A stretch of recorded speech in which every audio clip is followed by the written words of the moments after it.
Hello, hello. Happy Sunday, guys.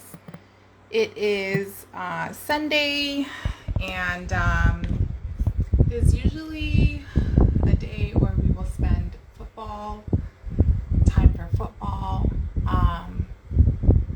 which we're going to do later today. But today, before I wanted to do football, I wanted to come on and talk about 7 things people buy.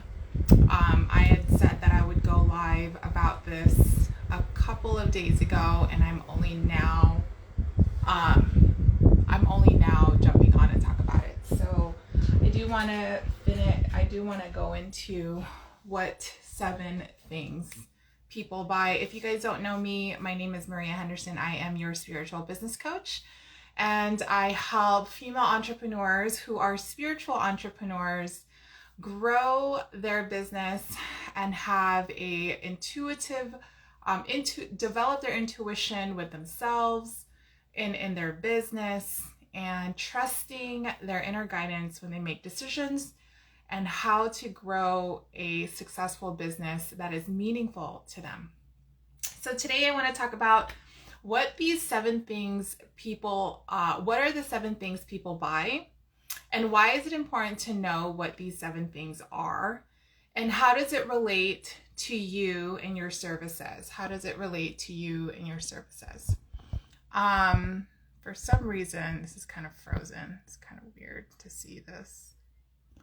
But aligning your services to these 7 different things that people buy is crucial when you are creating content for advertising, when you are creating marketing for your audience, when you are choosing your target audience and how to speak to them.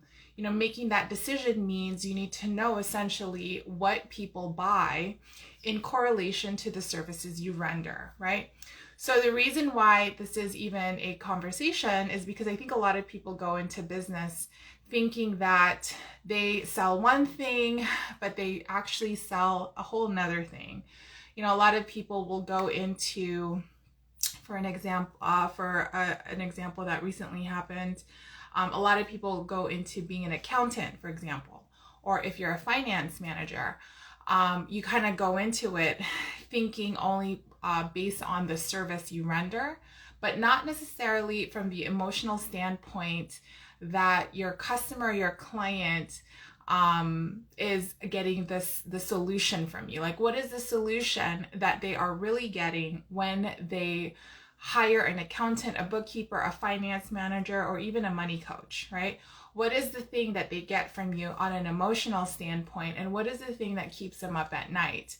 And a lot of us, will go into business only thinking about the logistics of the service versus what it is that the person, the client, your customer actually gets, the solution that they receive from an emotional standpoint. What is it that they actually now can sleep better at night with knowing, or what is it that they feel better knowing about whatever it is that you're helping them solve?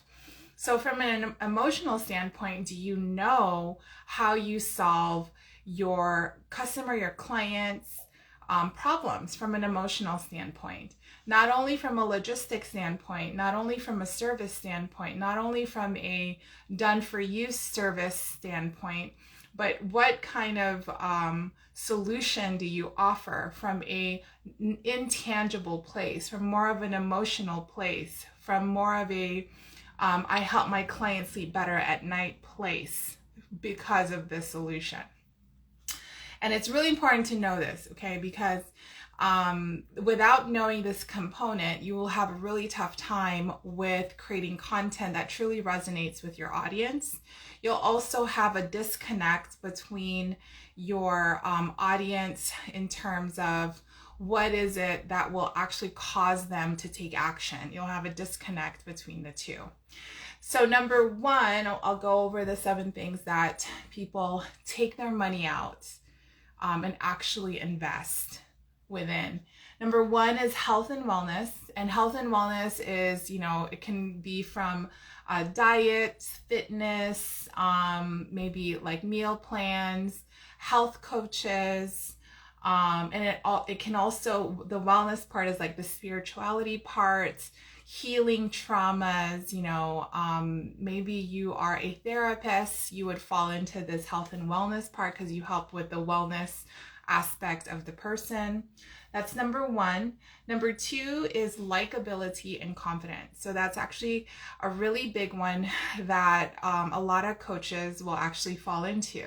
They will call themselves confidence coaches. They will call themselves growth mindset coaches. They'll talk about law of attraction, how to attract the kind of amazing things in your life by developing self-confidence, by changing your inner dialogue, by like the book, what is it? The one by Dale Carnegie, the How to Win Friends and Influence People. That is a likability and confidence solution. And is that something that you offer? Are you a confidence coach? Are you a mindset coach? Are you a growth mindset person? Do you help with gaining popularity on Instagram? Do you help with even speaking? Like, I know a coach that helps execs speak and articulate their message. That's a likability and confidence sector. Number three is how to make money. So how to make money is a big one. Hey, Mallory. How to make money is a big one. And it's how to make money from the standpoint of this big thing, right? Like online. After the pandemic hit, everybody went to online, and that is a huge sector to actually make money from, make money within, is how to make money online. Or you could even do how to make money with multi-level marketing, how to make money with your intellectual property, which you already know, how to package that. Thank you so much, Mel. I hope you're doing well. I can't wait to connect this week. How to make money, selling your stuff at home. That's a good how to make money. That's number three. Number four is how to save and keep and manage your money. So these are for like finance coaches, bookkeeping, money coaches, even abundance coaches. I think they would fall into this. How to save and make and keep, or how to save and keep the money that you do make. That is an actual sector. Number five is romance and connection. So the fifth thing people actually spend money on is romance and connection. Let's say you have some struggles around finding a really qualified person to be with. You would hire a dating coach. Or let's say you want to have someone help you with your marriage or your relationship. You would hire a marriage counselor or even a marriage coach. I don't know if there's such a thing. I think there is. A romance coach, right? Or a sex therapist or a sex coach or a, how to have an orgasm coach. Okay, so those are all romance and connection. Number six is people spend money on avoiding pain. So if you have a solution around how to avoid pain, okay, so let's say, for example, let's say you have a really bad credit score. You have like 400s and you're like, man, the thing I have to do is pay off all my debt and then it'll go up, right? People will actually invest on credit repair companies to avoid the pain of having to deal with creditors so that they can just mitigate that, solution. You can have that solution faster. You don't have to you're avoiding the pain of talking to these creditors and negotiating these rates. That is a type of avoiding pain service. What is it that you're offering that's an avoiding a pain service, right? Let's say, for me, I think spirituality not necessarily avoids pain, but I think I teach more on how do you welcome the pain so you can have growth. So I think mine is kind of opposite of the avoiding pain. However, I think avoiding pain, I'm kind of in that sector because I do think I touch on how to not avoid pain and how to not avoid pain avoids pain, if that makes sense. I hope that makes sense to you guys. But it's really all about, do you make somebody's life a little easier by this solution? How do you avoid doing the thing to create the solution or have the thing that you want in your life. That is the service that I want you guys to think about. So do you have a service or a type of business that you can classify as avoiding pain service? Last one, guys, is freedom. How to create a lifestyle of freedom. You know, a lot of us, you know, really want to just travel the world and have like a luggage and have no debt and just live life that way. That's kind of like the kind of freedom I'm talking about. A lot of these like huge influencers on YouTube have created their lifestyle and businesses to exemplify this level of freedom lifestyle, and then they teach other people how to create that kind of lifestyle for themselves. There is also I think she is a course creator. Her name is Danielle Leslie. I don't know if you guys know her, but she creates courses, or she teaches you how to create courses, but her thing is called Work from Anywhere, the WFA thought process, where you would create your business and work from anywhere. You could work in Dubai, you could work in, you know, your neighborhood with your kids, you could work at the school if you want, I don't know, like with your business, right? The WFA thought process is freedom. Work from anywhere, the freedom of how to have your life be anywhere and create and command money into your life while you are still living the life you want. So those are the 7 things people actually spend money on. Okay, and the reason why it's important to know what these 7 things are is because you need to align your services to these 7 things. Now, if you are unsure of what that is, like out of the 7 things, you probably feel like, well, I kind of touch on all 7. How do I know which one I should keep or which one I should really focus on and dial in on?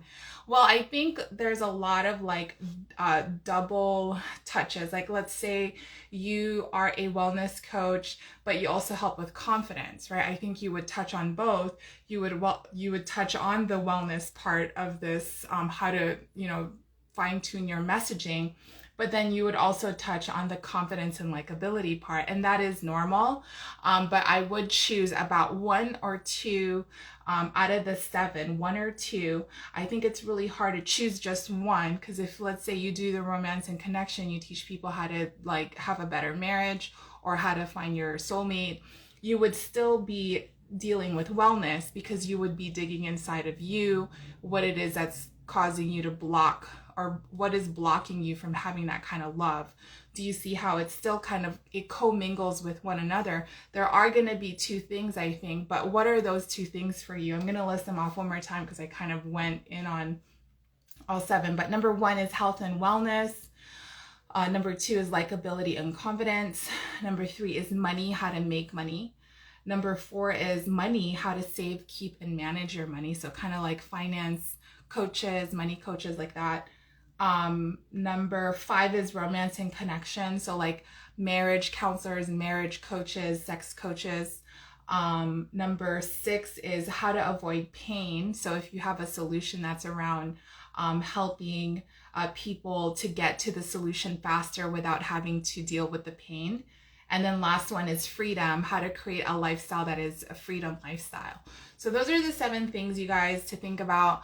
How to how to create content around these different 7 things, depending on which one you fall into, is important, because that's going to land for your audience, right? A lot of us kind of create content around like the how-to part of our service, but never towards the emotional aspect of like what it is that's really holding them back from creating that kind of solution. And if you align your services to these 7 things, I think it'll really help you create content around you know, the emotional standpoint of why people have the problem anyway. And it's almost like addressing the root cause of the problem versus just the symptom, right?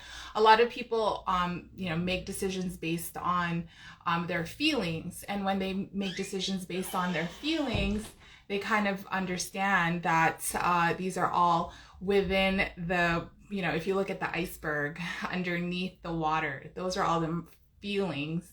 And then at the top of the iceberg that's floating at the top is the symptom. So if you're only addressing the symptom in your marketing, it's going to be really hard for you to have people take action when you're asking for them to either, number one, get on your email list, download this freebie, or let's say you are having them book a call with you, or let's say you're having them go to your Facebook group or subscribe to your channel, whatever it looks like. If you don't address the thing at the bottom, the emotional part of the psyche of your buyer, it's going to be hard for them to really connect with your content. And that's why it's so important to know what these 7 things are that people buy, and what is it that which ones do you fall within, so that you know exactly how to position your marketing. 7 things people buy, you guys.